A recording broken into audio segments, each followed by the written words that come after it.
Bi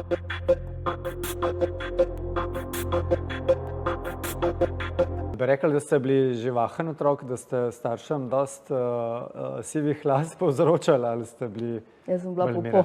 popolnoma neproblematičen otrok, za katerega se praktično ni vedelo, ker sem tičala nekje v knjigah in brala. Tako da je bil bolj drugi izziv, kako me iz tam ven dobiti, pa priti na kosilo ali pa v neke druge stvari. Tako da ne, moja mama je v srednji šoli, recimo, ona šla na govorilne ure izključno zaradi tega, da prekontrolirala, kako sem ji poročala glede odsotnosti šole, recimo upravičenih, samo to jo je zanimalo. Ok, v redu, se pravi, to polletje, ne vem, 10 upravičenih ur, ali to drži.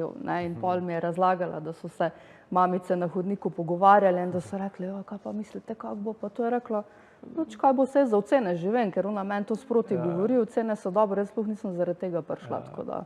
Ja, ni imela nikoli problemov z menoj in še zdaj se rada s tem pohvali. Ja.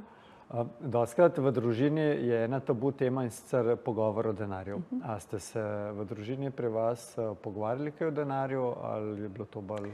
Smo se pogovarjali, ni pa to zdaj, da bi bila neka osrednja tema in to zagotovo pozdravljam in mi se recimo zdaj v družini, ki jo imam, pogovarjamo več o tem.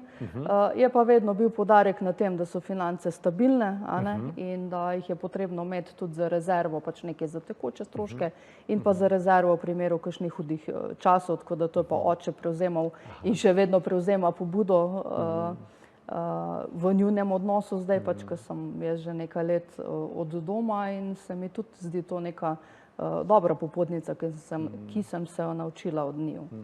Je pomembno, da so finance stabilne, zato da ne vplivajo pol na odnose, ne? Ker velikokrat verjetno, mogoče celo v vašem poslu vidite, da so posledica slabih odnosov tudi izzivi v financah. Ja, povsod. Ali v podjetju ali pa v družini. Tako, in v podjetju in pa tudi v osebnih odnosih. Kako, gospa Bernarda, pa se je začela potem vaša poslovna pot? Ker bom rekel, v uvodniku sem povedal, imate precej neobičajno pot za, bom rekel, povprečnega Slovenca, ne? Ja, zagotovo. Kako vas je, ali pa kaj vas je na to pot spodbudilo? Ja, jaz že v osnovni šoli, potem, ko se je bilo treba vpisovati naprej, sem si želela jaz v policijo. Meni je bilo to, niti ne, mislim, odkot, kaj pa vem. Sem kot otrok gledala, recimo, te kriminalke oziroma Miami Vice je bil takrat zelo popularen, jaz sem se v to zaljubila, ne. Ampak ne vidim to, ker to je bilo še praktično v prvih razredih osnovne šole, ko je bilo to popularno. Potem proti koncu ne vidim, da bi to imelo neko povezavo, ampak jaz sem si zamislila policijo, meni se je zdelo to fantastično, se pravi, vzdrževanje nekega reda, neke discipline in to. In potem sem seveda bila razočarana, ker tisto leto, ko sem se vpisovala naprej v srednjo šolo v Tacnu, kjer je bila takrat 4-letna policijska šola, ni bilo razpisanega oddelka za deklete, torej. In nisem se mogla potem vpisati v to naprej.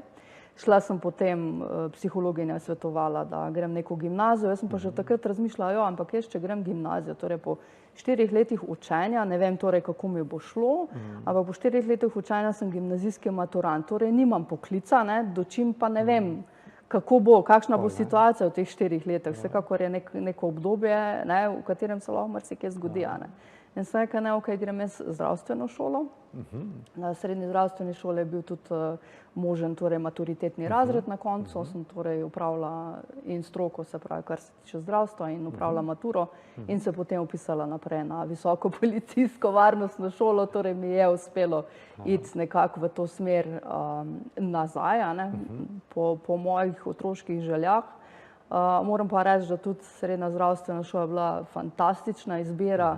Verjetno bi se zdaj še enkrat zelo podobno, če ne celo isto odločila, ker mi je dala veščine dela z ljudmi, tenkočutnosti skozi, se pravi, ta 4 leta smo res delali na vseh oddelkih, od neonatalnega do umirajočih, do psihiatrične bolnice, do domov za ostarele in se pravi, vse te ljudi negovali, delali z njimi in je res tudi to neko znanje o delu z človekom, za človeka, ogromno mi je dalo res.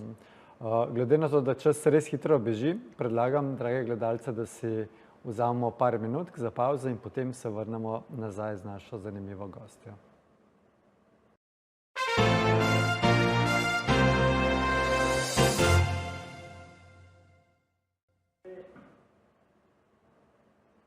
Dobrodošli nazaj v oddaji Moja družina. Danes je z nami prav posebna gostja z zelo zanimivo zgodbo in predlagam, da kar nadaljujemo.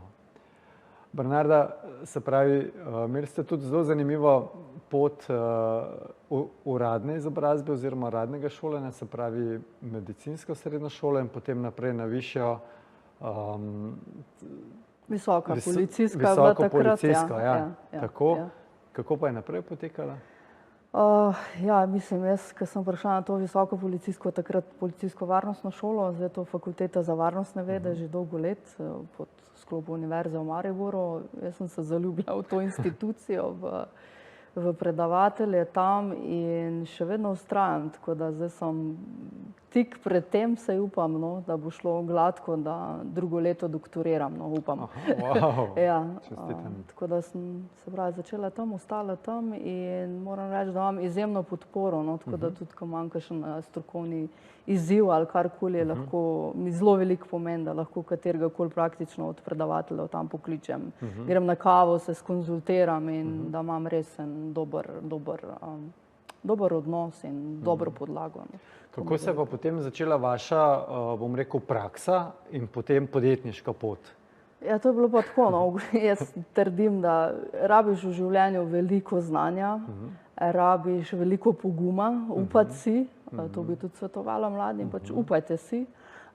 Upajte si tudi reči, vprašati, ni neumnih vprašanj. In pa verjamem tudi, da je treba imeti pa nekaj sreče tudi pri stvarih, da se ti odvijajo tako, kot se ti odvijajo, ker res, ko sem diplomirala, že v času torej zadnjega letnika študija oziroma absolventa sem nekako naletela na detektivsko dejavnost, že prej tekom študija pravzaprav, no, ampak takrat sem se začela malo bolj s tem spogledovati.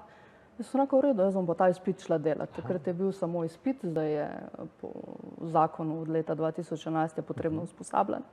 Ampak takrat je bil dovolj samo izpit, ki je bil dokaj zahteven, upravljal se je pred 4-člansko komisijo, 2 člana sta bila in sta še zdaj vedno z Ministrstva za notranje zadeve, 2 člana sta bila z detektivske zbornice, zdaj sem tudi jaz v tej komisiji po vseh teh letih, kar mi je tako kar v čast. Ja, in sem ta izpit naredila v prvo in sem rekla, zdaj grem pa to delati. Pa gre.